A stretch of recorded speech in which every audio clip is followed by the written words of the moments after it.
grant was created to address the uptick in violence, a proactive approach to ensuring that our relatives in the western South Dakota had access to services, transportation, language, and all of the things that they would need if they were impacted by violence as a result of large-scale projects.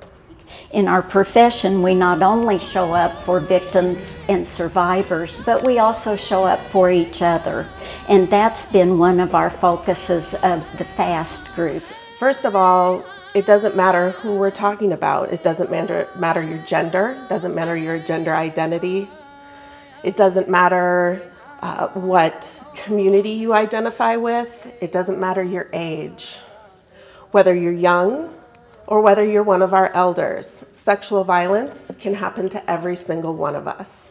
When we interact in no matter what role that we're in, doing this work, we need to acknowledge and understand that that victim, patient, client, survivor, that person has their own unique experience that they've survived.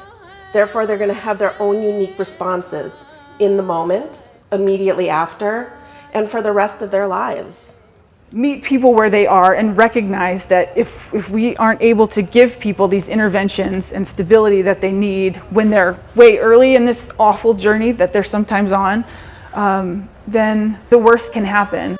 Do what you can right there when somebody's in your office or in your home or in your shelter or wherever, so that we can not have this happen. We were able to regroup, refocus, and really talk about what's happening in South Dakota, still address those barriers that were happening in western South Dakota, create jobs, find ways to transport our victims to services for quality forensic exams, get to know our forensic nurses on a first name basis to understand best practices when working with victims of violence, having our advocates build beautiful relationships with law enforcement to recognize that the first step in healing is being believed. And the first step of healing is having that advocate come alongside the victim from the very beginning with the law enforcement officer, because in the end, justice doesn't always look the same. Justice doesn't look the same for some cases when it doesn't get to the court for whatever reason. Justice doesn't look the same if we decide that the victim is not ready to pursue this case. And justice doesn't look the same for everything. But as long as we have those first steps of healing in place, as long as we have that advocate who understands law enforcement's role and law enforcement understanding the advocacy piece, we have the good forensic exam to ensure that our victim can start healing physically.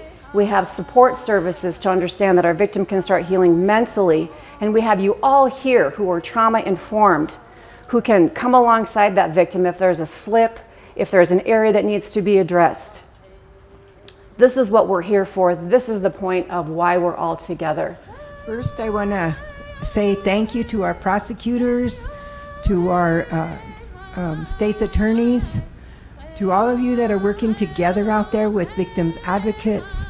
And that's an important part, is our victims advocate, because we follow the victim from the very beginning all the way to the end and past that. You know, there's no end to our services to the victim and their families. But, you know, our hope is to always have a prosecution. Every one of you in this room is a life changer. You have made a difference in lives, and you will make a difference in lives. So don't ever discount yourselves for that. Building relationships, showing up at people's most desperate moments in their times of need, and pointing them toward hope and healing for the future. Hey, oh, hi, oh, hey, oh, hi, oh, hey, oh, hey, oh, hey, oh.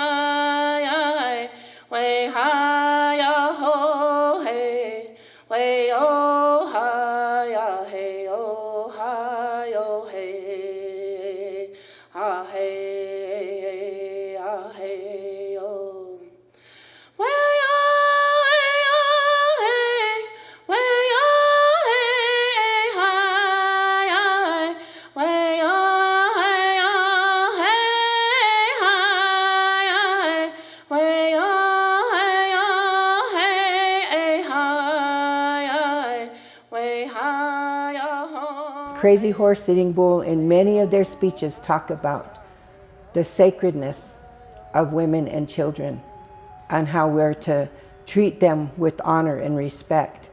So there are 4 founders of the domestic violence and sexual assault movement. The land is special to us. We realize and know that the rocks and the streams connect to our blood, our water, the blood in our bodies and our bones. We accept the Buffalo Nation as our brothers and sisters. So we want to welcome you to the Hesapa, the Black Hills. It's a special place, it's an honorable place, and we're glad that we all live here together in harmony.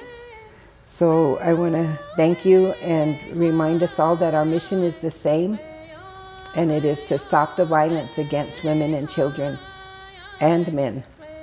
Pilamaya.